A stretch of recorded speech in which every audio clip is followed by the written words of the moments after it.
El contador Morales quería hacer una precisión, porque creo que a todo mundo nos saltaron los ojos cuando dijeron 12 millones de pesos, ¿verdad? Por la multa de no registrarse como asesores fiscales. 20, era peor, ¿no? Estaba peor el asunto. Resulta, contador, no sé si quiera tomar el micrófono o yo lo comento. Ok, no son 20, no se asusten, con 20 ya nos podemos comprar una casa, ¿no? Pero no, es de 100,000 a 300,000, o sea, tampoco es una cantidad despreciable, con esa cantidad podríamos comprarnos un coche, ¿no? Cuando lo cuantificamos, estos importes, dimensionamos mejor las consecuencias, ¿no? No es lo mismo una casa de 12 millones que un auto de 300. Como quiera que sea, no es una cantidad despreciable, es una cantidad que debemos de considerar y seguramente muchos de ustedes ya están reconsiderando, se van a convertir en actores o en algo más interesante, ¿no? Que un asesor fiscal. Ahora sí, vamos a ver, tenemos una hora, vamos a aprovecharla. En mi caso sí, o sea, sí, si creen que es una pregunta muy fundamental, la hacemos y la aclaramos. Vamos a comenzar con el famoso tema de la subcontratación laboral, que desde su aparición ha dado mucho de qué hablar. ¿Por qué? Porque se modificó la ley del impuesto sobre la renta en su artículo 27, en su fracción quinta, en lo que existe un esquema, y está vigente, muy estricto para el intercambio de información entre contratante y contratista. ¿Y esto por qué? La autoridad desde hace algún tiempo tiene una visión de vigilancia muy cercana a este tipo de operaciones y por los cuales se hizo más estricto el hecho de que las personas que utilicen este esquema puedan deducir los pagos que le estén realizando a las conocidas como outsourcing, de manera tal que agregó requisitos adicionales en el 27 fracción quinta, en donde el contratista debe de entregarle al contratante una serie de documentación, no necesariamente física, puede ser electrónica, porque nos habla de los comprobantes fiscales de pago, que nosotros sabemos que es un CFDI electrónico. Entonces, el intercambio de esta parte a la contraparte junto con los acuses de recibo y además de obtener documentación que evidencie que tanto las retenciones como las cuotas patronales han sido enteradas, hizo complejo este mecanismo. Conjuntamente con esta reforma, también se reformó la ley del IVA, en donde igualmente está solicitando que para poder acreditar este impuesto, el contratista le entregue al contratante y el contratante le solicite al contratista tanto la copia de la declaración, el acuse de pago, y además esta famosa información que hasta el día de hoy no sabemos cómo se va a cumplir, información que debe de reportar al SAT sobre el pago de dicho impuesto. ¿En qué consiste? Cuando están diciendo que el contratista debe de informarle al SAT lo que está cobrándole a su cliente, significaría que le esté reportando cuántos clientes tiene y cuánto es el IVA que está cobrando a cada uno de ellos. Cuando el contratista le entregue la declaración al contratante, no se va a ver este detalle, porque va a ir todo el universo de toda la cobranza. Pero no solamente eso, ¿lo entera íntegramente? No, porque tiene derecho a un acreditamiento. Entonces, lo que se plasma en las declaraciones es el neto, lo que efectivamente pagó. En consecuencia, pues tampoco está siendo tan transparente, porque no significaría, imagínense que salga con impuesto, que se determine impuesto a favor, ¿tendría la certeza de que estuviera enterando el IVA? No, se pierde en todo este universo de la declaración. Entonces, pero bueno, la teoría hasta este momento está de esa manera. Conjuntamente con el 5 de la ley del IVA, se reformó el 32 de la misma ley, en donde debe el contratista informar al SAT, dado que en las declaraciones periódicas no va este detalle, tendría que estar informando cuánto le trasladó en forma específica a cada uno de sus clientes. ¿Cómo lo va a hacer? Hasta el día de hoy no existe ningún formulario que permita su cumplimiento, porque como ustedes sabrán, con la primera resolución de modificaciones a la resolución miscelánea, se desapareció todo este listado de reglas que eran las que nos permitían utilizar un esquema electrónico diseñado por la propia autoridad, al cual le llamábamos aplicativo para autorización del contratista para la consulta de CFDI y declaraciones. ¿En qué consistía? Que prácticamente el contratista vaciaba toda su información ahí para que el contratante pudiera ingresar y verificar que existiera toda esa documentación que establece el 27, el 5 y el 32 de la Ley del Impuesto al Valor Agregado. Entonces, bajo este mecanismo, en teoría, se estuvo cumpliendo en los meses pasados, pero a partir de agosto, al desaparecer todo este esquema, resultaría que en este momento todo mundo tendría que estar haciendo este intercambio de información. Insisto, no necesariamente en papel, podría ser de manera electrónica, porque recordemos que hoy en día mucha de esa documentación la que tiene validez son los archivos electrónicos. Ahora bien, ya que tenemos el preámbulo, un micrófono por favor que circule hacia acá adelante. Ahora, con este preámbulo, ¿cuál es la reforma para este 2020? La autoridad, en su exposición de motivos, nos indica ya todo lo que habíamos comentado, que a partir de 2017 se estableció todo este procedimiento en donde se establecían estos requisitos adicionales para poder deducir ese tipo de pagos y todo el antecedente que nosotros ya conocemos. Y que este esquema tuvo la intención de inhibir prácticas de evasión y fortalecer el control de las obligaciones. También hace mención que para facilitar el cumplimiento, el SAT construyó una herramienta electrónica que ya les comenté más o menos cómo operaba. Pero la parte interesante viene en el último fragmento de esta lámina. No, viene en la siguiente. A ver, nos vamos a las partes ya finas para que podamos ir avanzando un poquito más rápido por cuestión de tiempo. Adelante. Sí, rápidamente, Rosita. Buenas tardes ya.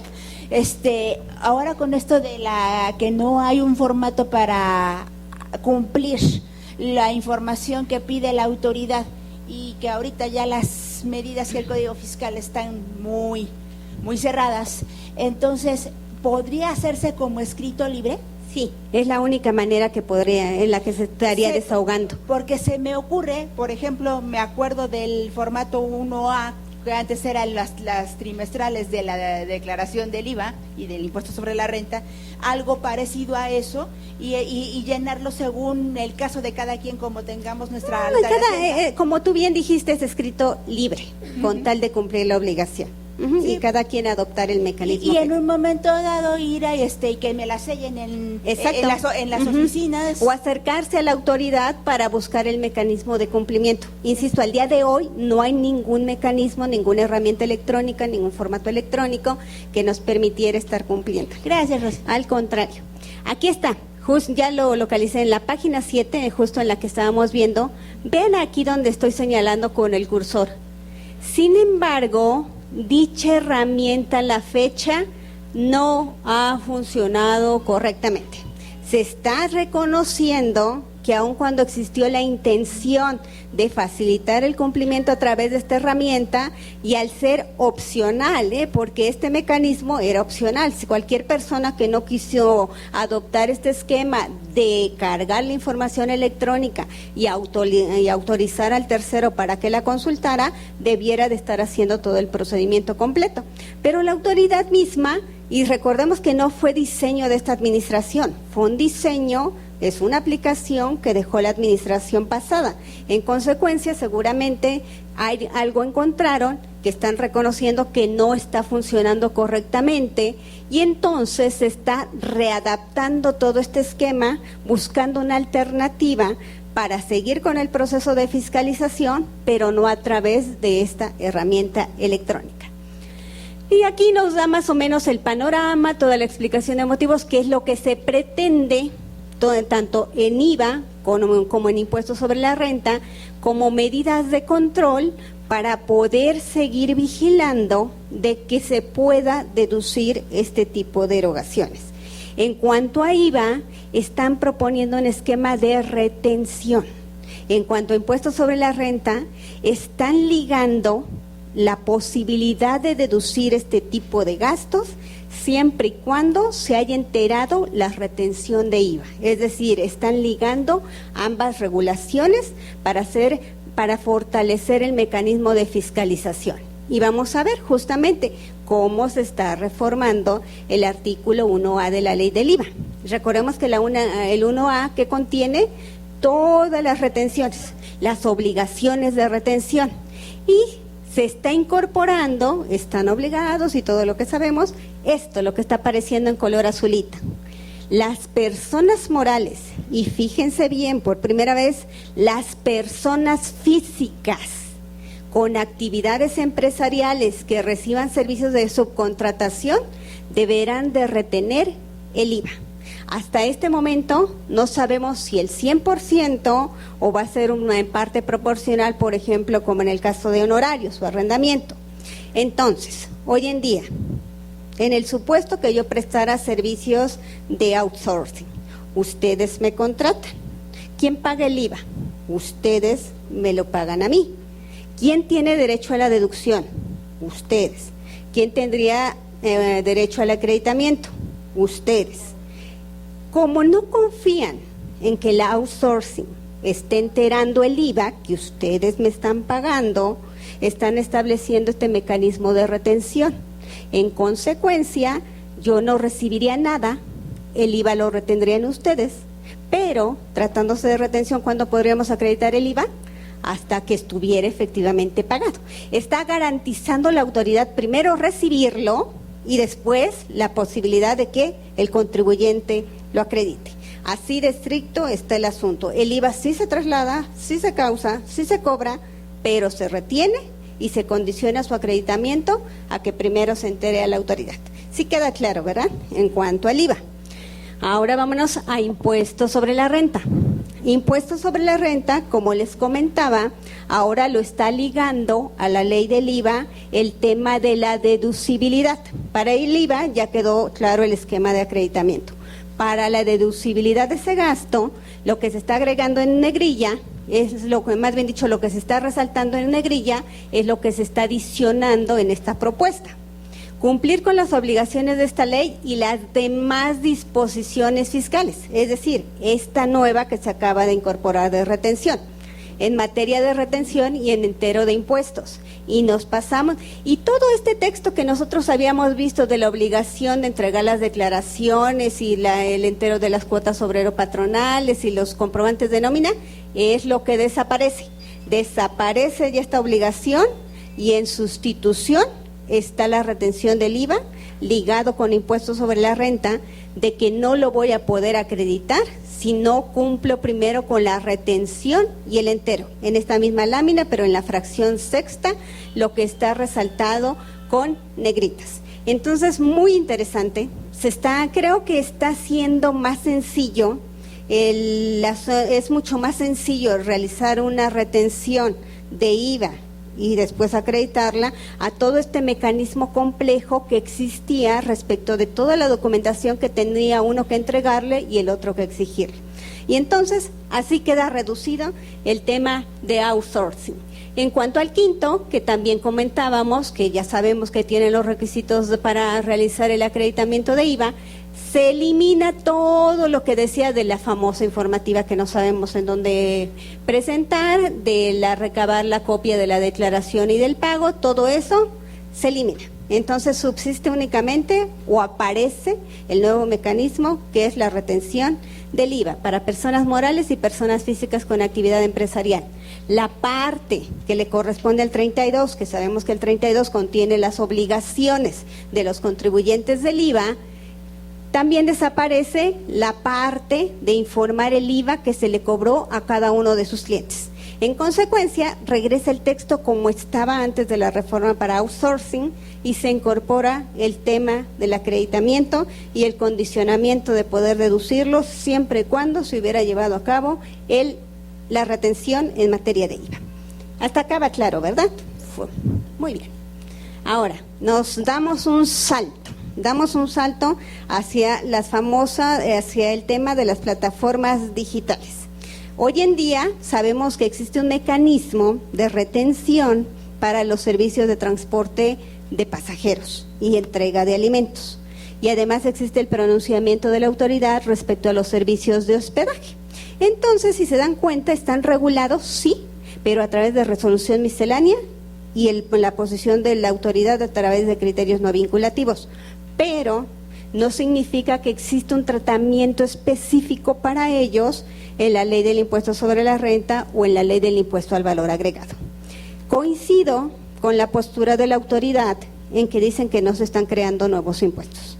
Honestamente, si somos justos, estas actividades están generando un ingreso para personas que son difícilmente fiscalizables por la actividad que realizan y está buscando mecanismos alternos, uno, para recaudar y dos, para fiscalizar. Pero no es que se esté creando un nuevo impuesto o una nueva actividad gravada, siempre ha existido. Sin embargo, ante la complejidad del escenario fiscal que nosotros sabemos que existe, estas personas, por desconocimiento o por cualquier situación que hayan decidido, no estaban tributando. Los que dan servicios a través de la aplicación de Airbnb o proporcionan sus casas habitación como servicio de hospedaje, honestamente difícilmente encontramos a alguien que pudiera estar tributando.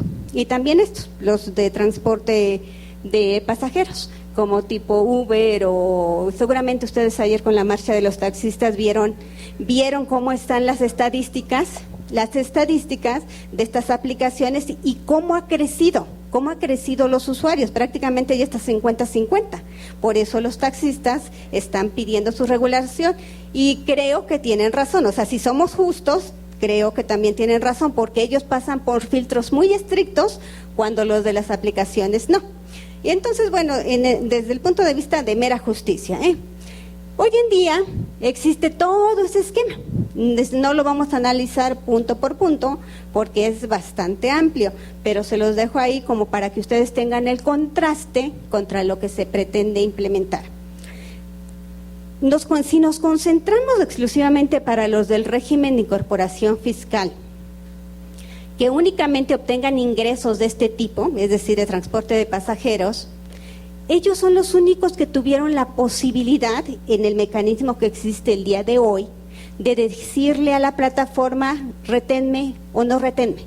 Fuera de ahí, todo el resto de los contribuyentes no tenían opción, todos tenían que sujetarse a la retención. Pero para los contribuyentes del RIF, con ingresos exclusivos de esa plataforma, se podría considerar que su retención fue definitiva. Fuera de ahí, cada quien tenía que aplicar el mecanismo que la propia resolución miscelánea establece. Insisto, no nos vamos a concentrar en punto por punto, pero creo que queda claro si ustedes lo analizan con calma. Pero lo pongo de contraste para ver cuál es la reforma que se pretende implementar en la ley del impuesto sobre la renta. Como antecedente también lo que comentábamos de los servicios de hospedaje que se ofrecen a través de plataformas tecnológicas, la autoridad a través de criterios no vinculativos, con un razonamiento bastante lógico, bastante congruente, dio toda la exposición de que son personas físicas, que las personas físicas estamos obligados a pagar impuestos, que si realizamos actividades empresariales, no encuadramos en este artículo que ha visto que determinadas personas que ofrecen servicios de hospedaje y da las razones para las cuales considera que sí son servicios de hospedaje, y ahí simplemente se los dejo en la lámina, que todas estas personas, si no están pagando al día de hoy impuestos sobre la renta, están realizando una práctica fiscal indebida. Ya se pronunció a través de criterio no vinculativo. Eso simplemente nos da a conocer la postura de la autoridad, insisto, muy bien fundamentada. Y en materia de IVA, exactamente nos da su exposición. Y dice que no estarían exentos de IVA aquellos inmuebles que se otorguen en arrendamiento cuando sean amueblados, cuando sean destinados como hoteles y destinados como casas de hospedaje. Por lo tanto, es una actividad gravada por la ley del impuesto al valor agregado y que no encuadran en la exención porque no son casas habitación. Y también resulta, ya después de todo este criterio, del análisis de este criterio, que en este caso es el 10, que aquellos contribuyentes que estén omitiendo el pago del IVA por otorgar el servicio de hospedaje a través de plataformas, también están realizando una práctica fiscal indebida. Estos son los antecedentes. Ahora, ¿cómo pretende regularlo ya a nivel de ley? Pues resulta que se está incorporando toda una sección en el capítulo 2. Sabemos que el capítulo 2 hoy en día del título 4, que es de las personas físicas, hoy en día contiene uno, que es del régimen general, llamémosle así, ya sabemos que tiene un nombre más grande. 2, del RIF, y ahora se incorpora sección 3. ¿Y cómo se va a llamar? De los ingresos por enajenación de bienes o la prestación de servicios a través de Internet mediante plataformas tecnológicas, aplicaciones informáticas y similares. Así de corto quedó el título, ¿no? ¿Y cuántos artículos se incorporan? 3. Y justamente comenzamos con el 113A. Y no nada más están encuadrando a estos dos supuestos que nosotros acabamos de ver y que ya están regulados de manera indirecta y en otras, no con la jerarquía de ley de impuestos sobre la renta, pero ya están siendo reguladas hoy en día. Están obligadas al pago del ISR personas físicas con actividades empresariales que enajenen bienes, presten servicios a través de Internet. Esto es lo que ampliaron. Enajenen bienes o presten servicios a través de Internet. Es decir, está muy de moda también vender cosas por Internet. Eso está regulado y eso encuadra aquí. Mediante plataformas tecnológicas, aplicaciones informáticas y similares que participen en la oferta y demanda de bienes y servicios por terceros. Y cualquier otro pago que reciban adicional a lo que ya comentamos. Entonces, todos aquellos que realicen este tipo de actividades, que sabemos que es una actividad empresarial, que al día de hoy debieran de estar tributando o en el RIF o en el régimen general, se le está diseñando un capítulo especial por las facilidades que en teoría puede ser beneficiario quien esté en este capítulo. ¿Cómo va a ser el mecanismo de tributación? Pues a través de la retención. ¿Quién va a realizar la retención? Igual como el día de hoy las plataformas están realizando la retención a los que prestan servicio de transporte, serían las mismas plataformas las que efectuaren la retención. Ahora, el punto fino, el punto delicado, es que muchos de ellos no son residentes en México. Para que pudiera funcionar el esquema que hoy en día está en resolución miscelánea para los que prestan servicios de transporte, fueron las mismas empresas que tuvieron la voluntad de incorporarse, de adherirse a este programa y de participar. Pero si ahora ya se eleva a nivel de ley y les establece a ellas la obligación de retención, habría que ver cuántas de ellas que no tienen residencia, ni siquiera establecimiento permanente en territorio nacional, cuántas de ellas van a querer realizar la retención o qué tan viable va a poder ser este mecanismo.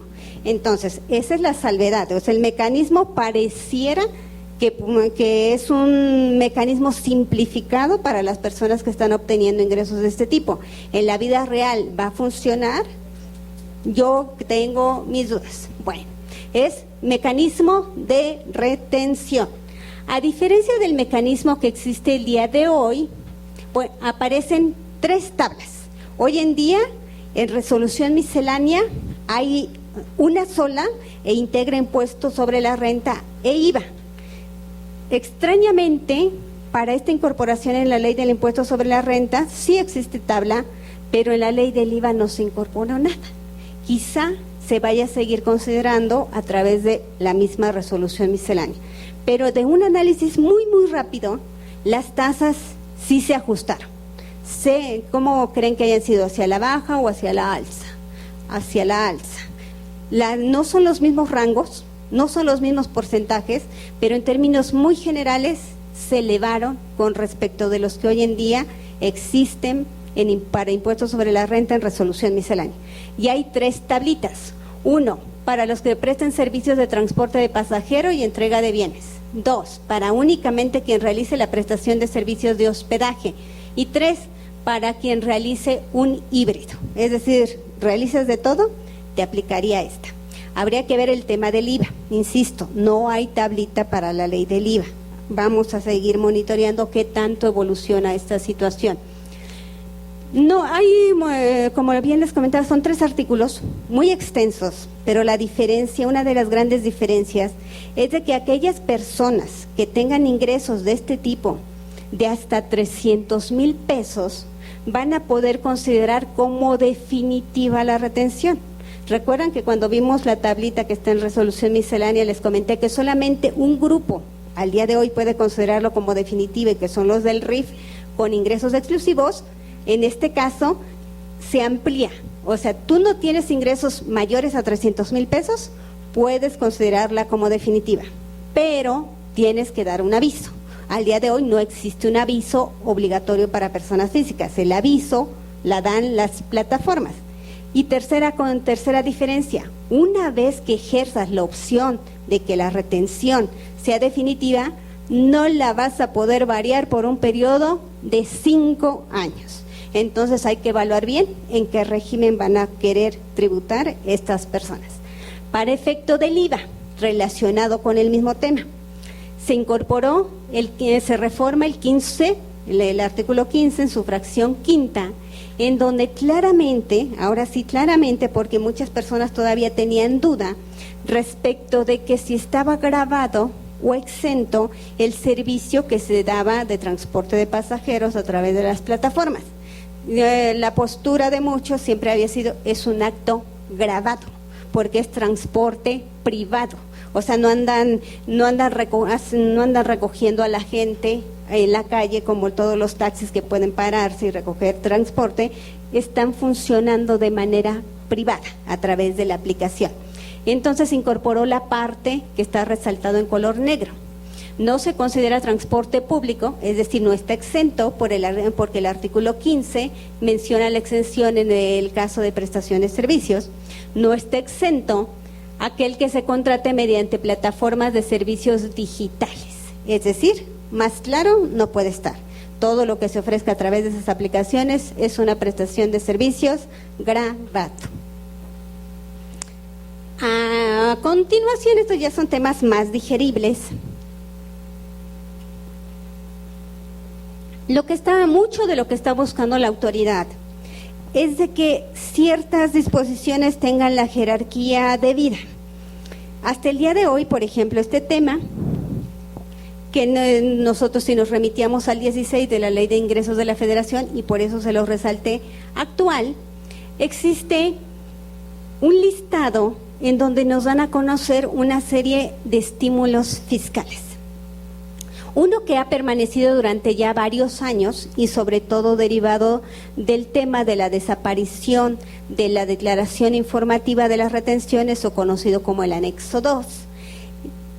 Se incorporó esta facilidad para que a los contribuyentes de estos artículos, que son los que obtienen ingresos por honorarios u arrendamiento, personas físicas, pudieran no entregárseles constancia de retención.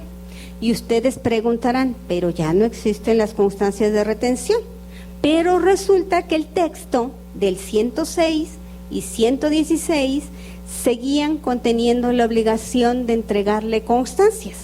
Por esta contradicción, a través de la Ley de Ingresos de la Federación, se les daba la posibilidad que a las personas morales que realizaran estos pagos y en consecuencia las retenciones, no entregaran constancias de retención. Pero entonces, ¿qué es lo que sustituiría esa obligación? Si estas personas, es decir, si pagaste honorarios o arrendamiento, pero te expidieron un comprobante fiscal que cumpla con todas las disposiciones y en donde se desglosen las retenciones, eso va a ser las veces de constancia de retención. Y para la persona física va a ser exactamente lo mismo su comprobante. Y estaba en la Ley de Ingresos de la Federación, pero yo creo que hicieron esta reforma de manera muy adecuada, en donde de fondo ya están desapareciendo la obligación de entregar la constancia de retención, tanto de honorarios como de arrendamiento, que serían aquí los equivalentes, el 106 y 116. Si se dan cuenta, lo que está desapareciendo es lo tachado, es decir, no van a tener que entregar constancia de retención, y están incorporando lo que estaba en la Ley de Ingresos, es decir, con que te den el comprobante, que cumpla los requisitos y en donde se vean las retenciones.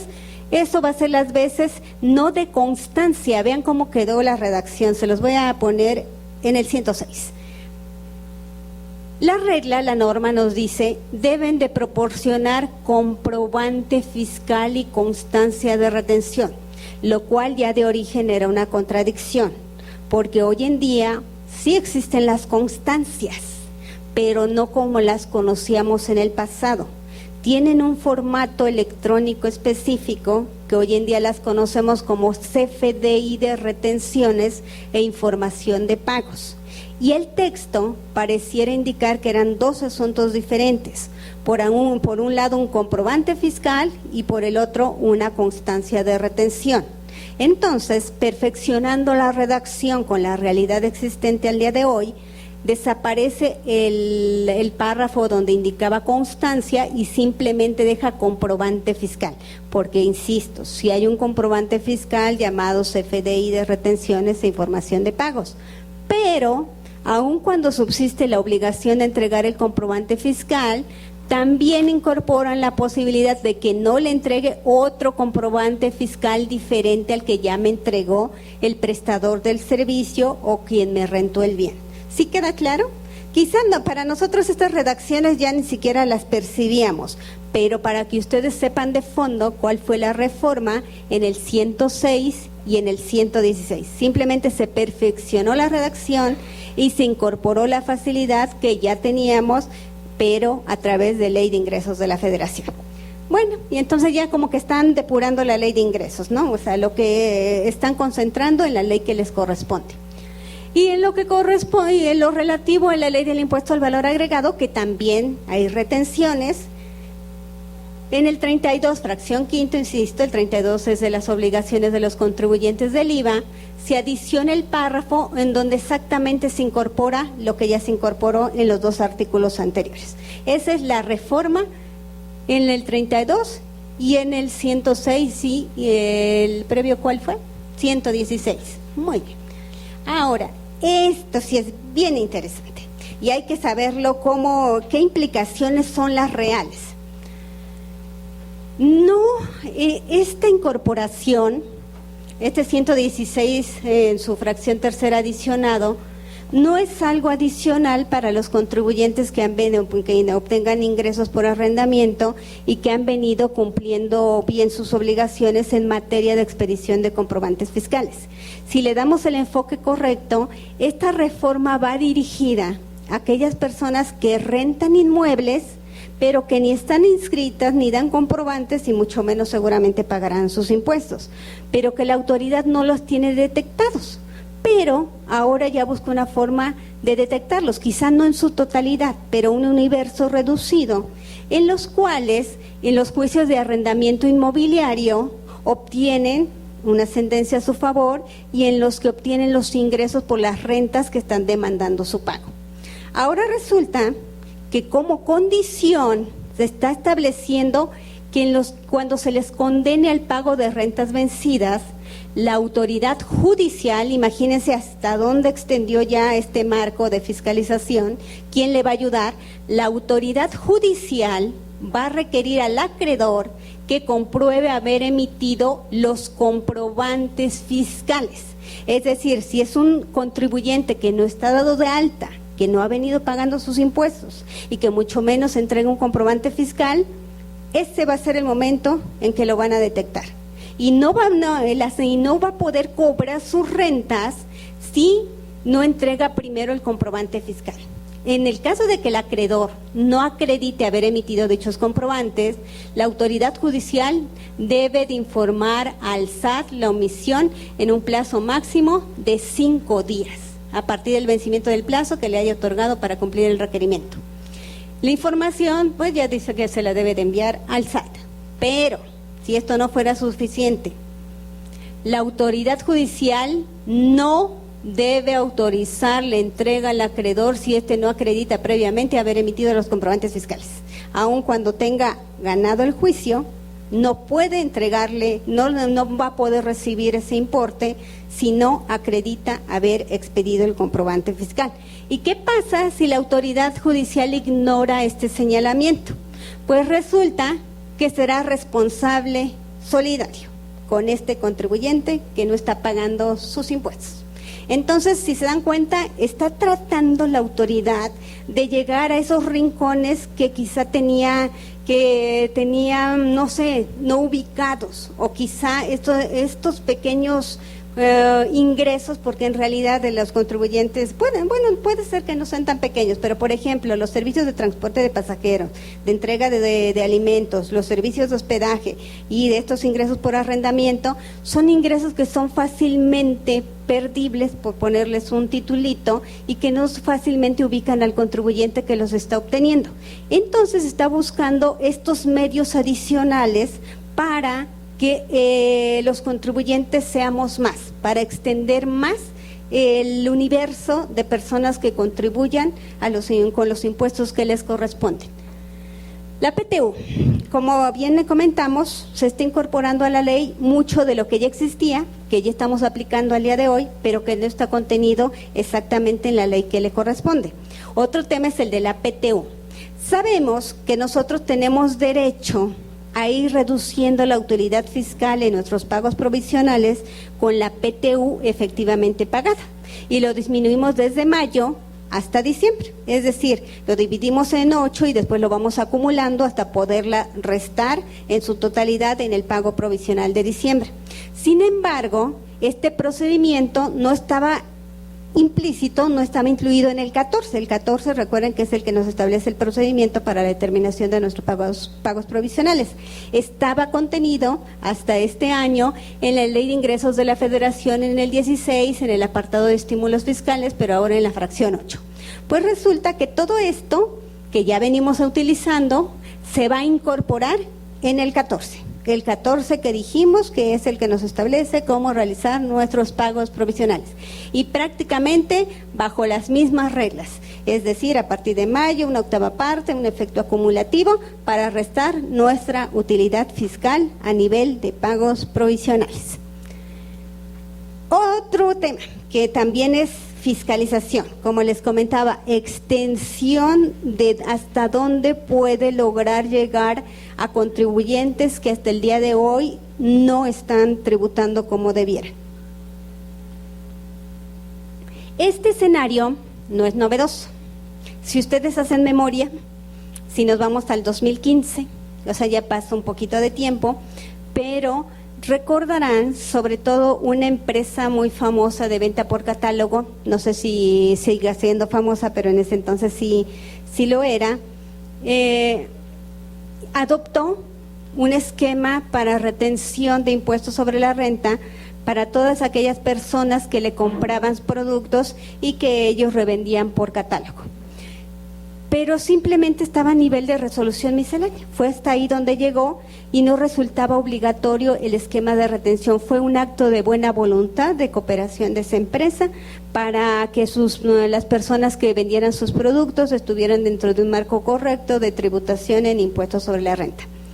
Repentinamente desapareció de la resolución miscelánea, y en teoría las personas que obtuvieran ingresos por venta de catálogo, volvemos a ubicarnos, son ingresos por actividades empresariales y siempre debieron de haber estado tributando en el capítulo que les correspondiere, pero por alguna razón también es un sector que puede perderse fácilmente. Hoy en día, para volver a llegar a ese sector, se está incorporando, bueno, ahorita vamos a llegar a qué es lo que se está incorporando, pero en la exposición de motivos, efectivamente nos vuelve a confirmar que era un esquema opcional y que al ser opcional, pues no llegaba a todo el universo que debiera de llegar. Y aquí dice hacia qué sector quiere llegar. Actividades empresariales al menudeo como vendedores independientes de productos de empresas con ventas directas o por catálogo, es decir, mediante sistemas de ventas fuera del local comercial en el que el ofrecimiento de bienes lo realiza un distribuidor independiente, usualmente mediante una explicación. ¿Se acuerdan de las famosas invitaciones de estos contenedores plásticos que nos invitaban y ven y nos emocionábamos? Bueno, mediante una explicación o demostración a través del ofrecimiento de bienes y servicios. Bueno, no sé ustedes, a mí sí me emocionaba. Yo cuando era muy pequeña me emocionaba ir a esas demostraciones, no sé muy bien por qué me emocionaba, pero me emocionaba. O a través del envío de catálogos, revistas, folletos o cualquier otro medio impreso. Y tenemos productos de almacenamiento, plásticos, de belleza, de ropa, de zapatos, o sea, todo esto que signifique la venta por catálogo, a ellos va dirigido esta reforma y bajo ese argumento. Y se incorpora, miren dónde se incorporó.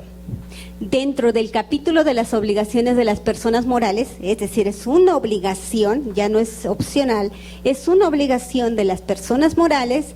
Este artículo no existía, se está incorporando el 76B, para aquellas morales que enajenen mercancías a personas físicas que realicen las actividades que ya acabamos de reportar. ¿Qué es lo que tienen que hacer?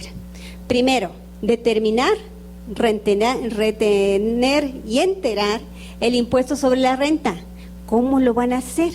Pues miren en dónde los están ubicando, conforme a lo dispuesto en el título 4, que es de personas físicas, capítulo 1, que es sueldos y asimilados. Es decir, va a ser un concepto asimilado.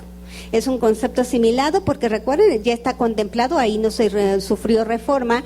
Por ciertas actividades empresariales puede haber retención como si fuera salarios. Insistimos, si es asimilados es porque no es trabajador, es como si fuera salarios, pero sin que los convierta eso en tales, en salarios. Las retenciones tendrán el carácter de pago provisional y se enterarán pues como todo lo demás, nada más estará el día 17. Y aquí viene otra disposición que seguramente nos va a mover otra vez el marco de los comprobantes fiscales. Van a tener que proporcionar a las personas físicas un comprobante fiscal en donde van a incorporar los productos enajenados. Es decir, le están vendiendo productos, hasta ahí no hay mayor problema. Pues ¿cuántos productos te enajené? Lo que viene es lo que va a ser la gran diferencia. Va a tener que contener también el precio de venta sugerido. En consecuencia, el diferencial es la ganancia. Al determinar la ganancia también voy a tener que anotar cuánto retuve. Estos campos al día de hoy no vienen en un CFDI convencional. Seguramente o se van a incorporar en un complemento o se va a tener que cambiar la estructura del CFDI como lo conocemos al día de hoy. Por lo cual hay muchas reglas que van a derivar de la reforma que de por sí ya tenemos que conocer para 2020. Es decir, la reforma en sí está trayendo la posibilidad de que la autoridad dé a conocer reglas adicionales para establecer el mecanismo que ya está estableciendo en la ley del impuesto sobre la renta. Ahora bien, van a tener el carácter de retención definitiva o pago provisional. ¿Cuándo va a poder ser definitiva? Al igual que el marco que ya vimos, marco jurídico que ya vimos con anterioridad, si tienen ingresos de hasta 300,000 pesos, no incluyendo sueldos e intereses, pueden considerarla como retención definitiva. Pero si tienen ingresos superiores a 300,000 pesos o ingresos distintos a esta actividad, sin incluir el 1 o el 6, que ya vimos que estaban excluidos, entonces esta retención va a tener el carácter de retención y lo van a tener que hacer el cálculo como les corresponda, efectuar disminuir la retención y determinar el impuesto que tengan que pagar. Entonces ese es el mecanismo, en resumidas palabras. Está todo el texto, por si ustedes quieren consultarlo con detenimiento, de todo lo que se avecina en este nuevo artículo que establece obligaciones de retención a personas morales. Esta lámina, que pareciera ser que a los tres nos llamó la atención porque los tres lo incluimos en nuestro material, nada más para aterrizarlo, cómo han evolucionado las tasas de retención en materia de intereses. Entonces, como se vislumbra que de por sí ya al día de hoy la tasa de retención se duplicó, más bien dicho, excedió el doble de lo que se venía reteniendo en 2018, es decir, pasó del 0.46 al 1.04, imagínense cómo va a estar el escenario en 2020, que se vislumbra que la retención será del 1.45. Entonces estaría prácticamente triplicando con la tasa de retención de 2018 si la comparamos. En consecuencia, debemos de tener muy, muy claro quiénes pueden recuperar este impuesto retenido. La pregunta, así nada más para sondear el asunto, ¿todos podríamos recuperarlo? Podríamos, que lo recuperemos es otra cosa, ¿no? ¿El marco legal existente nos permite recuperarlo? ¿Todos están de acuerdo? Muy bien, porque están en lo correcto. Hoy en día, todo mundo podemos recuperarlo, de acuerdo a lo que establece el capítulo de intereses, porque afortunadamente ya el texto está redactado de manera tal que de principio es una obligación declararlos.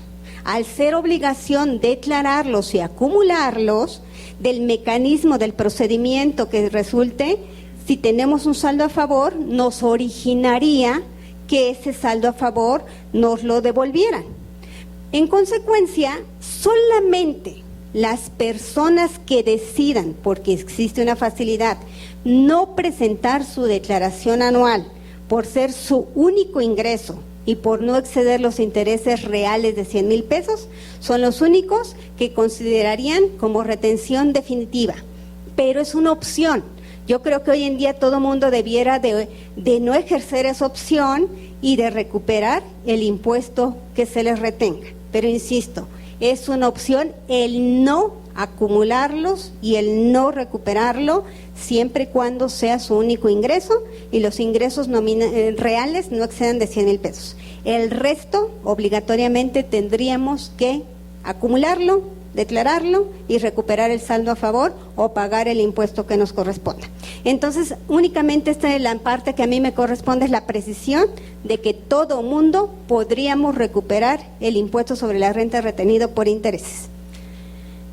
Esto es súper interesante.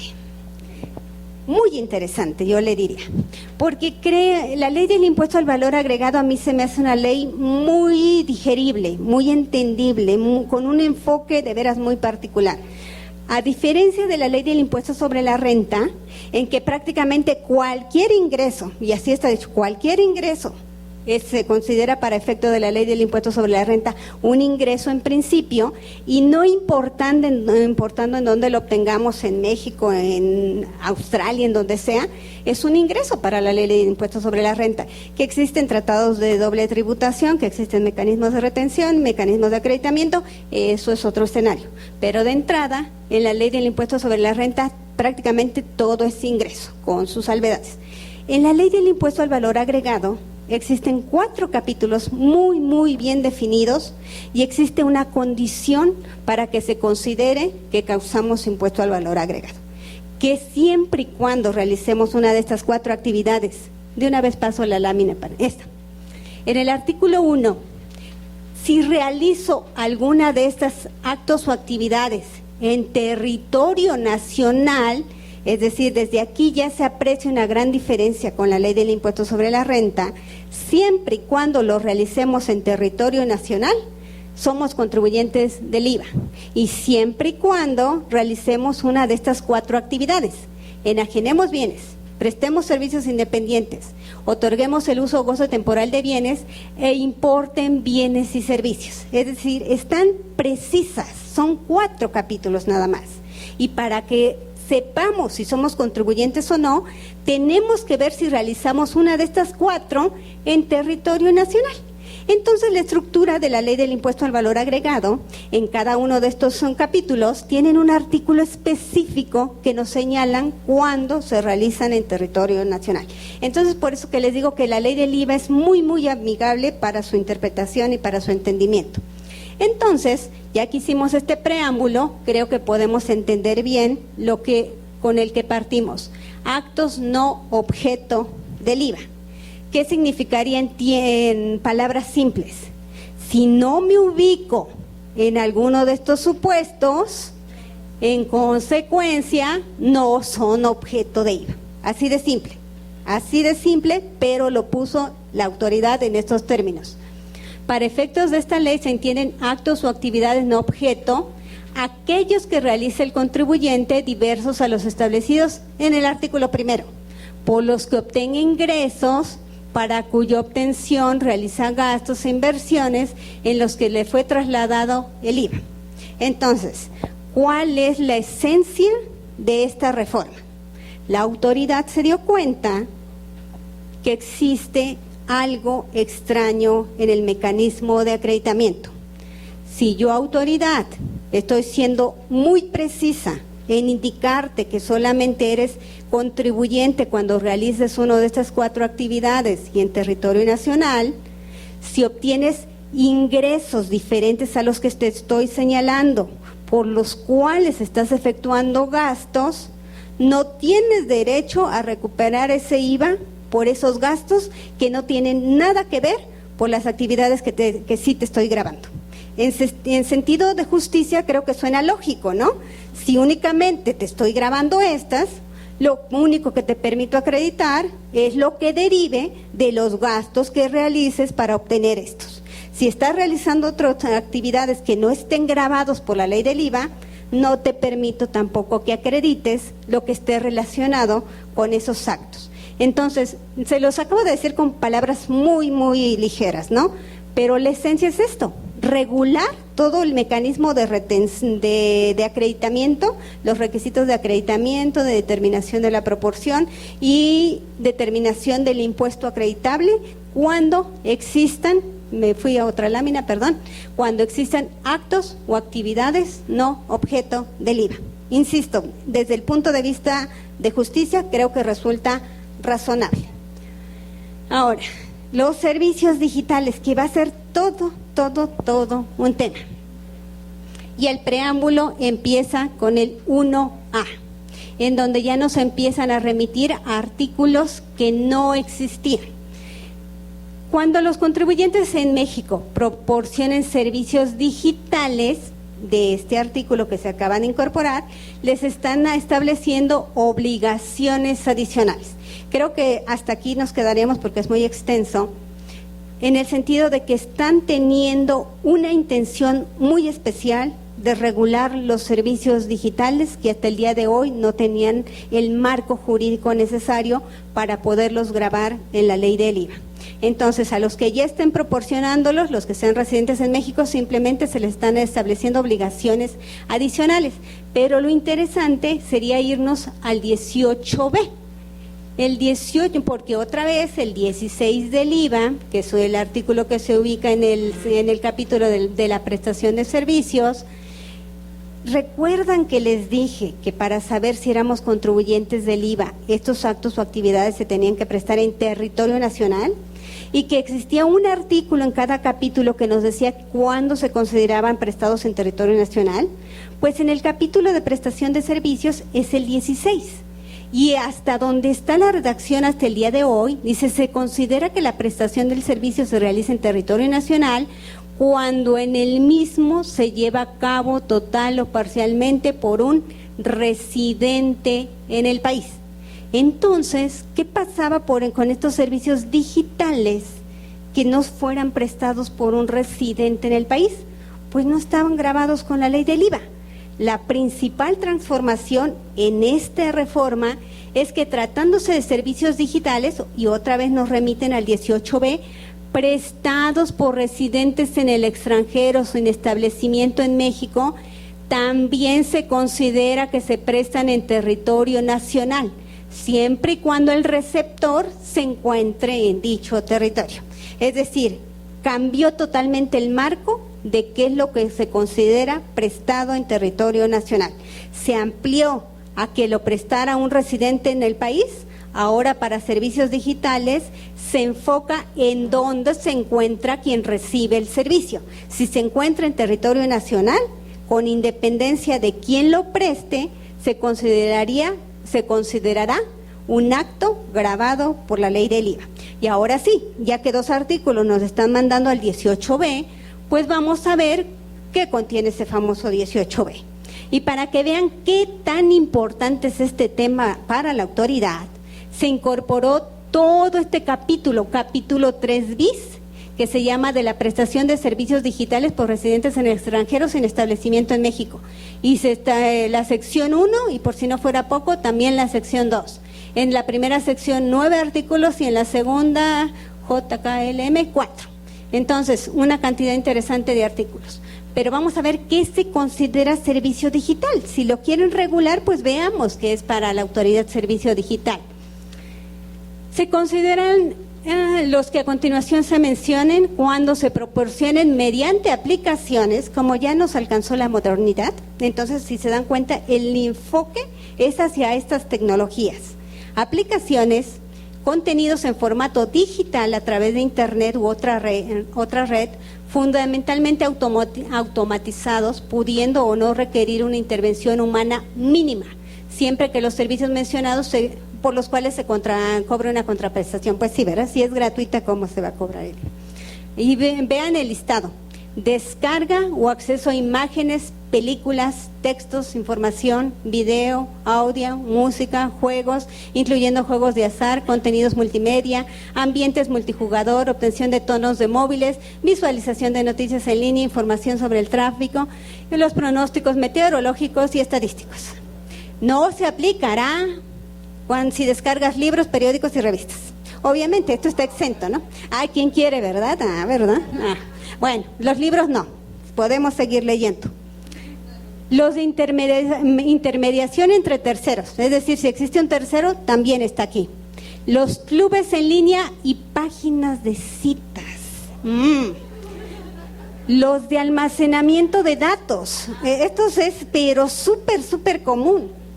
La enseñanza a distancia o test o ejercicios, sus clases de francés que toman en línea, ya van a estar aquí, aun cuando quien preste el servicio no sea ni se ubique ni sea residente aquí, porque nosotros que sí lo estamos recibiendo aquí, es lo que le está dando la pauta ahora encuadrar en el supuesto de considerarse prestados en territorio nacional.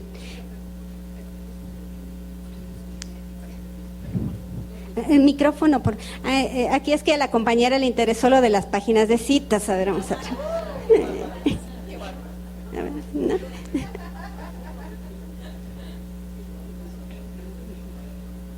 Okay. No, yo te pregunto. A ver, la de la página de citas otra vez. Sobre todo la página. No, esa de página de citas, olviden. No. Okay.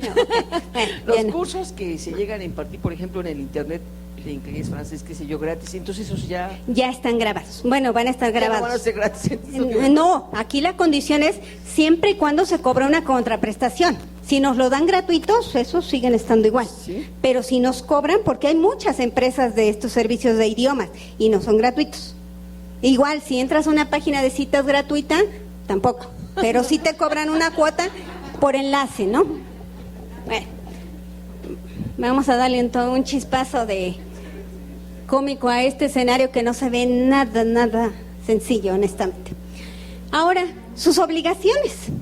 ¿Cómo un residente en el extranjero va a cumplir todas estas obligaciones? Vean, y dice, deberán cumplir únicamente, nada más estas las que les voy a decir, inscribirse en el RFC, cobrar el IVA, llevar un registro de los receptores en territorio nacional, proporcionar al SAT información sobre el número de servicios y operaciones realizadas en cada mes de calendario, calcular el IVA y enterarlo, emitir y enviar vía electrónica los comprobantes. Y 6, designar ante el SAT un representante legal y proporcionar un domicilio en territorio nacional para efecto de notificación y vigilancia de cumplimiento. Un extranjero va a tener que cumplir todo esto. Y la pregunta del $1,000,000, ¿cómo van a garantizar que se cumpla todo esto? ¿Cómo pueden obligar a un extranjero que cumpla todo esto? Pues resulta que se incorporó este artículo 18H. No estamos viendo todo, estamos viendo el resumen, ¿verdad? 18H. Dice que el incumplimiento de las obligaciones de la fracción 1 y el 7, el 1 es la inscripción en el RFC y el 7, como acabamos de ver, es el nombramiento del representante y domicilio en territorio nacional, que el incumplimiento dará lugar a que se suspenda la conexión que dicho residente en el extranjero tenga con los concesionarios de una red pública de telecomunicaciones en México hasta el momento en que dicho residente cumpla con las obligaciones omitidas. Es decir, que ese va a ser su medio de presión. No va a poder prestar sus servicios a través de estas redes públicas de telecomunicaciones si no cumple de primera instancia con las obligaciones fiscales que acabamos de mencionar en esas dos fracciones. ¿Va a ser posible? No sabemos. Honestamente no sabemos qué tanto vaya a operar esto, pero la intención de fiscalización ya está plasmado en este artículo. Ahora ya para aterrizar en la parte final, esto es mucho más amplio de lo que estoy comentando, nada más le estoy dando un panorama para que si se aprueba ya lo veamos a detalle en la fecha que hemos planeado a finales de noviembre y lo veamos ya más preciso, conforme con casos ya muy concretos. Ahora, dentro de toda esta reforma, y creo que con un enfoque muy interesante, la autoridad reflexionó sobre los contribuyentes del 79 fracción sexto, que prácticamente son las donatarias autorizadas que a través de sus instituciones o sociedades prestan servicios a sectores o regiones de escasos recursos en mejorar sus condiciones de subsistencia y desarrollo en comunidades indígenas y grupos vulnerables, y ya toda esta fracción es mucho más extensa, tiene 9 supuestos, pero bueno, a ellas es a las que se les está enfocando la reforma. En los 4 capítulos, recuerdan que les dije que hay 4 capítulos y que cada uno de ellos tiene la especificación de cuándo se considera en territorio nacional, pero otro artículo que también contiene cada uno de ellos son los ingresos exentos, es decir, cada capítulo también tiene sus propios ingresos exentos. Entonces se reformaron el de enajenación de bienes, prestación de servicios y de arrendamiento en sus artículos relativos a las exenciones, para que si alguna de estas donatarias que acabamos de ver enajena bienes, presta servicios o renta inmuebles, pues tampoco causen IVA. Entonces, si ser donataria autorizada sí lo pueden realizar, lo pueden seguir realizando, pero eso no les prohíbe tener otras fuentes de ingresos, es decir, enajenar algún bien o rentar algún inmueble o prestar un servicio diferente al de su objeto, por lo cual sí se causaría el IVA. En consecuencia, hasta el día de hoy siguen siendo contribuyentes. En este momento, con esta reforma, se les estaría exentando en estos 3 artículos. Y ya para terminar, para ser congruente con el 25, fracción sexta de la Ley de Ingresos de la Federación, con la que estamos conviviendo el día de hoy, en la cual desapareció la compensación universal, y para que sea congruente, el artículo sexto esté eliminando la posibilidad de compensación en IVA, porque recuerden que hacia adelante es acreditamiento y hacia atrás es compensación. Pues todo eso que posibilitaba la compensación desaparece. Entonces, con esto terminamos en tiempo récord la parte de impuestos sobre la renta e IVA. Y aquí nos acercamos los 3 para darles gratitud inmensa por habernos acompañado este día, por haberse tomado sus muchas horas para estar en la vanguardia de la actualización fiscal. Bueno, pues el aplauso es para Rosita y para Evita, ¿no?